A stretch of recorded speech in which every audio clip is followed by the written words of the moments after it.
Hello guys, नमस्ते। मैं आपका इस नई वीडियो में स्वागत करता हूं फिर से। आप देखिए हमारी वीडियो। पहली बार आए तो लाइक करें, चैनल को सब्सक्राइब करें। तो देखिए, हमने जैसे कि कल कहा था कि हमारा चैप्टर पहला कंप्लीट हो चुका था, मगर हमने एक बात और कही थी, हमारा मिशन है यूपी बोर्ड 2026 को क्रैक करना। तो देखिए, कक्षा 10 की है ये एमसीक्यू। हमने कहा था कि हम एक्स्ट्रा एमसीक्यू कराएंगे। तो आज देखिए हमारे एमसीक्यू प्रश्न की बारी है। तो आज हम ध्यान से समझेगा, एमसीक्यू प्रश्न है ये, आएंगे आएंगे 100% आएंगे, इसमें से ही इस तरीके के ही प्रश्न आएंगे। ध्यान से समझिएगा प्यारे बच्चों। समझिए पहला प्रश्न क्या कहता है। देखिए, यदि 65 और 117 के एचसीएफ को 65m-117 के रूप में व्यक्त किया गया है तो m का मान निकालना हमें, यानी कि इनका एचसीएफ जो दे रखा हमें इस रूप में दे रखा, तो हमें m का मान निकालना है। तो m का मान हम कैसे निकाल लेंगे? सबसे पहले जो करेंगे नहीं हम, वो करेंगे हम इन दोनों का एचसीएफ लेंगे। पहले एचसीएफ को इसके बराबर रख देंगे और m का मान निकल जाएगा। चलो एचसीएफ निकालते हैं, वही अपनी गुणनखंड विधि के द्वारा। सबसे पहले 65 के करो फैक्टर। ये कटेगा हमारा एक, 5 से भी कट जाएगा, ऐसी बात नहीं है। तो 5 से नहीं काट रहे, मुझे 13 से काटेंगे। 13 पंजे होते हैं 65, फिर 5 से कटेगा, 5 ही का ना 5, 13 के क्या आ गए 5, सॉरी 5 और 13 आ रहा है इसके गुणनखंड। अब देखते हैं हम 117 के इसी प्रकार, ये भी 13 से कटेगा। 13 नंबर होते हैं 117, जैसे कि आप सब जानते होंगे 13 नंबर होते हैं हमारे 117। और ये कटेगा 3 से, 3 तिया 9 और 3 ही का 9, 3। 117 के क्या आ गए प्यारे बच्चों, चेक कीजिएगा।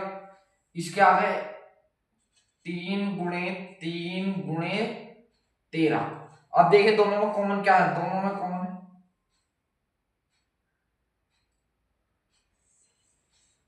दोनों में कॉमन जो है जी वो है प्यारे बच्चों 13। तो इसका एचसीएफ हो जाएगा 13। जब प्यारे बच्चों हमें एचसीएफ इसका इस रूप में दे रखा था और हमने हमारे पास एचसीएफ आया है इसका ये, तो इसीलिए हम क्या काम करेंगे, हमें करना है, हमें प्यारे बच्चों अब इसे इसके बराबर रख देंगे। तो m का मान निकालने के लिए 65m-117 इक्वल हो जाएगा हमारा 13 प्यारे बच्चों।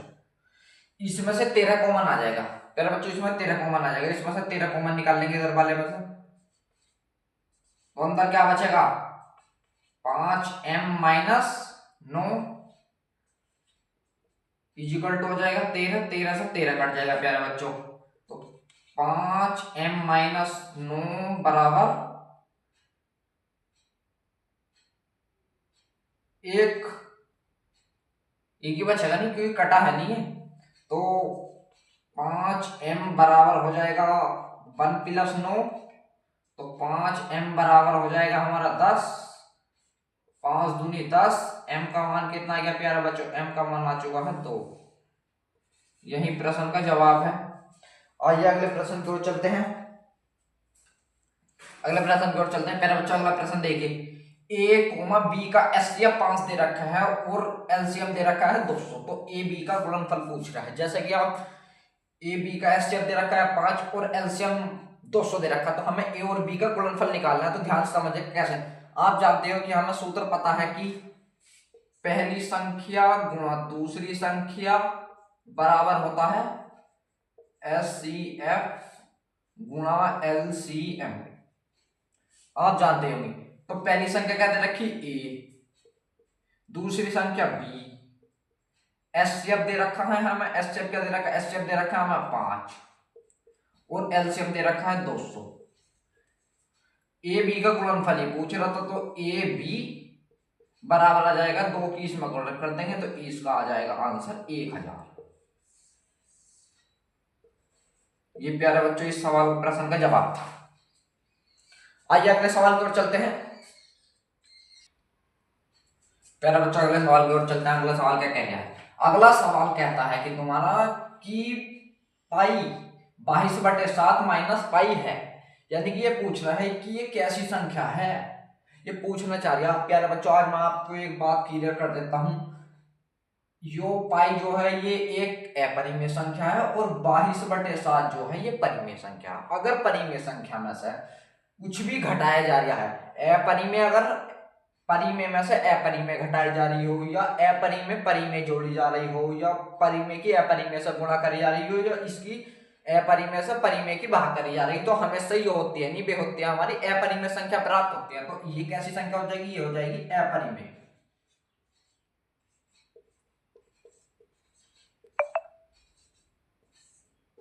ये हो जाएगा इसका प्रश्न का जवाब अपरिमेय।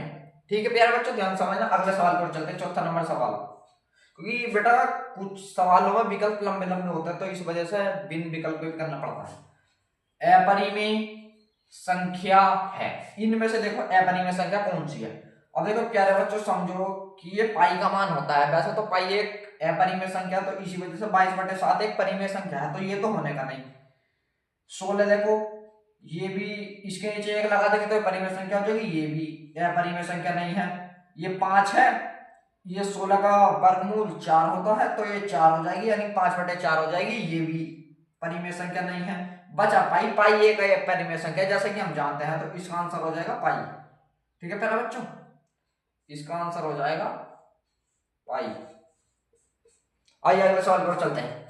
4√3 है। जैसे कि प्यारे बच्चों, हमने इस सवाल में आपको बताया था कि परिमेय संख्या के साथ अपरिमेय संख्या की गुणा हो, भाग हो, जोड़ हो, घटान हो, हमेशा ही अपरिमेय संख्या प्राप्त होगी। तो इसका आंसर क्या हो जाएगा? अपरिमेय संख्या।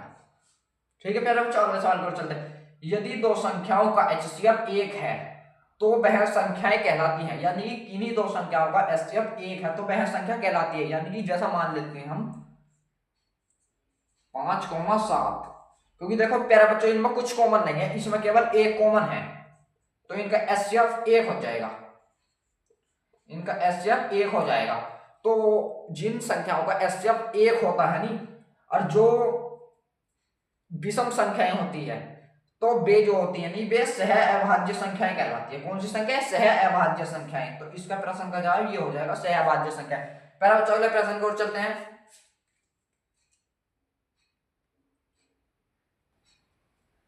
आइए प्यारे बच्चों, वो अगले सवाल की ओर चलते हैं। 7वां सवाल क्या कह दिया? निम्नलिखित में से कौन सा सह अभाज्य संख्याओं का एक युग्म है? यानी कि आपके अभाज्य संख्याओं का युग्म वो करना है हमें, क्या ना कि भाज्य संख्याओं का।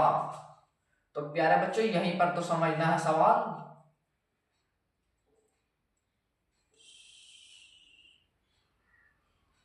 सॉरी प्यारे बच्चों, 1 मिनट रुकना।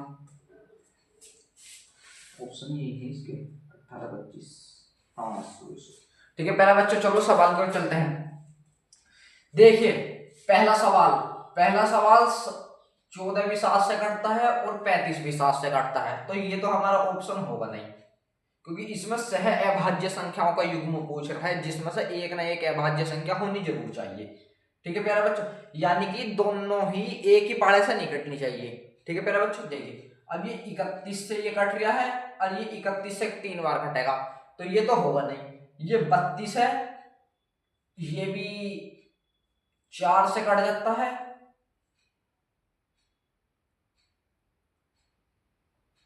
प्यारे बच्चों ये 2 से कटता है, ये भी 2 से कटता है। अब ये देखिए 18 2 से कट रहा है और ये 5 से कट रहा है, तो इसका मतलब इसका आंसर यही होगा, यानी कि 18,25 इस प्रश्न का हो जाएगा जवाब। से अभाज्य संख्याओं का युग्म इसमें ये होगा। प्यारे बच्चों, अगले सवाल की ओर चलते हैं। अगला सवाल क्या कह रहा है? दिया है में से इतने का में से 9 दे रखा हो और हमसे लेसा पूछ रहा है इनका। तो जैसे कि हम जानते ही हैं, इसका फॉर्मूला होता है पहली संख्या गुणा दूसरी संख्या। जब दो संख्याएं दे रखी है, उनका एचसीएफ दे रखा हो, एलसीएम दे रखा हो, एक चीज पूछता है उसमें। ठीक है प्यारे बच्चों, तो होता है एचसीएफ गुणा एलसीएम। फॉर्मूला ये होता है, जैसे कि आप सभी भी जानते हैं, तो पहली संख्या क्या है? 99, दूसरी संख्या 153 बराबर में से दे रखा है, इसका हमें 9 यानी कि एचसीएफ गुणा एलसीएम हमें निकालना है इसका। ठीक है प्यारे बच्चों, 9 से काटेंगे इसे 11 बार और 11 की गुणा इसमें करेंगे नहीं, तो आएगा हमारा 1683। इसके प्यारे बच्चों हमने विकल्प नहीं लिखे थे, तो ध्यान से समझना सवाल। ठीक है प्यारे बच्चों, अगले सवाल को चलते हैं। ये भाज्य कोमा भाजक भागफल एवं शेषफल में संबंध होगा। ये फॉर्मूला आप जानते ही होंगे कि आपने पढ़ा भी होगा। इसका फॉर्मूला आंसर क्या होता है आप बताइए कमेंट में देख के। इसका आंसर है प्यारे बच्चों, इसका आंसर होता है, आप जैसे कि जानते होंगे, भाज्य बराबर होता है भाजक गुणा भागफल प्लस शेषफल। आपने पढ़ा होगा भाग में, यूक्लिड विभाजन प्रमेय में। तो इसका आंसर सी हो जाएगा। ठीक है, आइए अगले सवाल की ओर चलते हैं। एलसीएम इतने का यो दे रखा है और इसका एचसीएफ पूछ रहा है, तो हम जानते ही हैं फॉर्मूला, पहली संख्या गुणा दूसरी संख्या बराबर होता है एचसीएफ गुणा एलसीएम। तो देखिए पहली संख्या 12 दे रखी है, कोमा दूसरी संख्या 21 दे रखी है, और एचसीएफ हमें निकालना है इसका, और एलसीएम दे रखा है प्यारे बच्चों 84। 12 से काटेंगे, 12 सत्ते होते हैं 84, और 7 की गुणा इधर कर दो।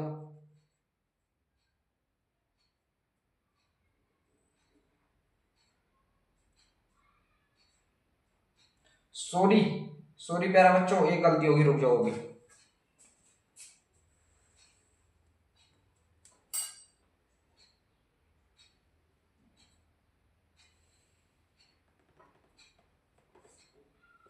ऐसे रखा, मैं ऐसा पूछ लिया, आंसर क्या है 16 का, 16 का ए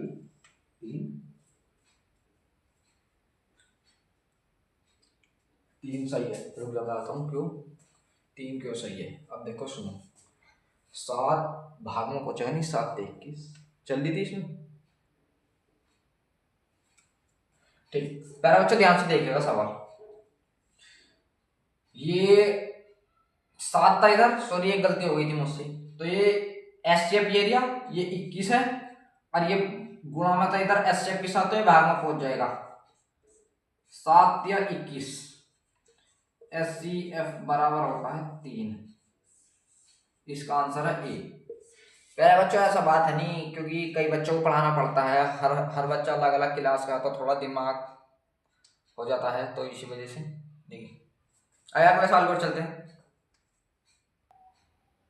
प्यारे बच्चों आइए अगले सवाल पर चलते हैं। अगला सवाल कहता है कि निम्नलिखित में अपरिमेय संख्या होगी, यानी कि इनमें कौन सी अपरिमेय संख्या है। जैसे कि आप जानते हो, हमने बताया था कि परिमेय संख्या में कुछ भी, चलो चलते हैं पहला सवाल समझाते हैं आप। यानी कि ऑप्शन ए देखो, अंडर रूट में 25 है, तो आप जानते होंगे इसका वर्गमूल 5 होता है, तो 5 के बटे में 1 लगा देंगे तो ये परिमेय संख्या हो जाएगी। दूसरी इसका होता है 9, इसके बटे में 1 लगा देंगे तो ये भी परिमेय संख्या हो जाएगी। ये तो परिमेय संख्या है। तो बचा क्या, बचा ऑप्शन डी। इसमें कुछ भी जुड़ रहा है, कुछ भी घट रहा है, कुछ भी जोड़ रहे हैं, घटा रहे हैं, भाग कर रहे हैं, गुणा कर रहे हैं, तो वो अपरिमेय संख्या होगी नहीं, क्योंकि देखो ये परिमेय है, ये अपरिमेय है। तो इसका आंसर क्या हो जाएगा, इसका आंसर हो जाएगा डी। 20 प्रश्न का जवाब आ गया। अगले प्रश्न को चलते हैं, ये लास्ट प्रश्न है इसका विकल्प का। आइए चलते हैं। 148 बटे 185 का सरलतम रूप है, यानी कि इसका सरलतम रूप पूछ रहा है, तो इसका सरलतम रूप क्या होगा प्यारा बच्चों, आइए आपको हम इस वीडियो में बताएंगे। अब देखिए 4/5, 4 से 148 कट जाता है प्यारे बच्चों, और 5 से 185 कट जाता है। अब 5 से 148 नहीं कटेगा, 7 से 185 नहीं कटेगा, 5 से 148 नहीं कटेगा, 4 से 185 नहीं कटेगा प्यारे बच्चों। ये ऑप्शन खत्म हो गया, ये ऑप्शन खत्म हो गया। अब बचा अगला ऑप्शन, 7 से 148 नहीं कटेगा, 5 से 185 कट जाएगा, मगर ऊपर वाला तो नहीं कट रहा प्यारे बच्चों। अब देखो 4 है, 4 से ये भी कटेगा प्यारे बच्चों, ठीक है, और 5 से ये भी कटेगा, तो इसका सरलतम रूप क्या हो जाएगा, इसका सरलतम रूप हो जाएगा 4/5। इस प्रश्न का जवाब प्यारे बच्चों यही है। तो आइए चलते हैं अगले सवाल की ओर। ये प्यारे बच्चों ये विकल्प यहीं पर समाप्त होते हैं। आज हमें जरा कहीं जाना है, तो ये विकल्प पूरे हो चुके हैं। वैसे तो हम जल्दी जल्दी जा रहे हैं। आज कल से चैप्टर होगा नया स्टार्ट, बिल्कुल। चैप्टर का नाम है बहुलक। अगला चैप्टर स्टार्ट कल से करेंगे। झकास देखिए, पूरा समझ लीजिए। 2026 में विकल्प आएंगे इसी तरीके के प्यारे बच्चों, और इनमें से भी आ सकता है ये, क्योंकि विकल्प जो हमने आपको कराएंगे पिछले समय में आ चुके हैं, ठीक है प्यारे बच्चों।